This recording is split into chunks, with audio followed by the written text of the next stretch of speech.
Ever wondered if finding a great relationship is less about fate or luck, and maybe more about skill? Today, we're going to dive into this idea that love isn't really something you just find, but something you actually build. And you know what? It all starts with you. If you are just so tired of the endless swiping, the dates that go nowhere, and that general feeling of being burnt out, trust me, you are not alone. That feeling of being stuck wondering, what am I doing wrong here? Yeah, that's incredibly common in the dating world today. And this frustration, right? It usually comes from a few key places. That perfect checklist we all have, the fear of repeating past mistakes, and this immense pressure to find the one. But what if the problem isn't the people you're meeting? What if the real work is actually an inside job? So this is where we're going to flip the script. Instead of looking out there for the right person, we're going to start looking in here. Because inside every single one of us, there are two different matchmakers at work. And one of them might be working against you without you even realizing it. Okay, so first up, you have your overt matchmaker. This is your conscious checklist, right? I want someone funny, ambitious, and who loves to travel. Simple enough. But then there's the covert matchmaker. This is your subconscious, and it's shaped by all your past experiences and fears. It might, for instance, make you feel weird about someone who's really emotionally available because a past relationship taught you that being vulnerable is risky. The whole goal is to get these two to work together. So how do you get them on the same page? Well, it all comes down to something we call relationship capability. Now, don't think of this as some magical quality you either have or you don't. Think of it more like a muscle you can actually train. It's the set of emotional strengths that puts you in the driver's seat of your own love life.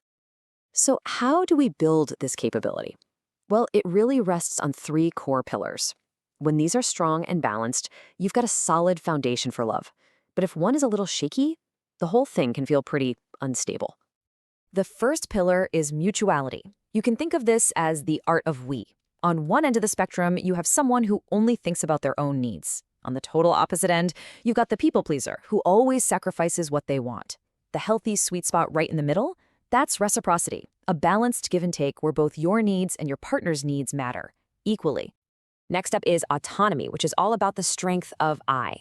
Now, this one is interesting because a lot of people think the goal is to be totally independent, which can actually push people away. The other extreme, of course, is dependence, feeling like you can't be whole without a partner. The healthy middle ground is what we call interdependence. It's the mindset of, hey, I am a whole and happy person on my own, and I choose to share my life with you. See the difference?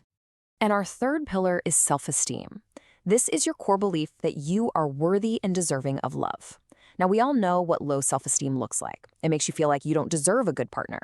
But there's another side to this coin, overcompensation. This can look like arrogance, but really it's a fragile ego that's just desperate for validation. Healthy self-esteem is that quiet, steady confidence in your own value. Okay, so that's the framework, but how do you actually do this? How do you strengthen these pillars in your real day-to-day life? Let's get practical.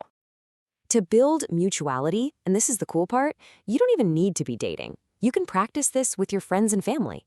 Try being assertive, but in a kind way. Let other people help you. When you're talking with someone, really listen to understand them, not just to figure out what you're going to say next. These small things build that reciprocity muscle. For healthy autonomy, probably the most important thing you can do is build a life that you genuinely love. Right now, all by yourself. Don't put your life on hold waiting for a partner. Start practicing making decisions on your own without asking everyone for their opinion. And consciously shift your mindset from, I need a partner, to I want a partner to share my already amazing life with. And to build that self-esteem, you've got to take action. Self-respect comes from doing respectable things. So accomplish stuff you're proud of, whether it's big or small. Contribute to a cause you care about. And try this little exercise. Ask a few people you trust what they think your best qualities are. You might be surprised by what they say. But most importantly, practice treating yourself with the same kindness you'd give to a good friend. So when you put it all together, what's the big takeaway here? It's that the journey to finding love is really an inside job. It's not about finding some perfect person out there. It's about becoming a person who can co-create a really great relationship.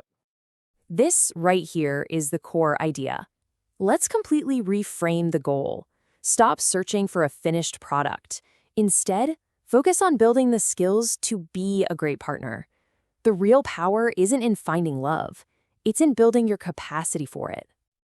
I love this quote because it just says it all perfectly. A healthy partnership isn't like a winning lottery ticket you just stumble upon.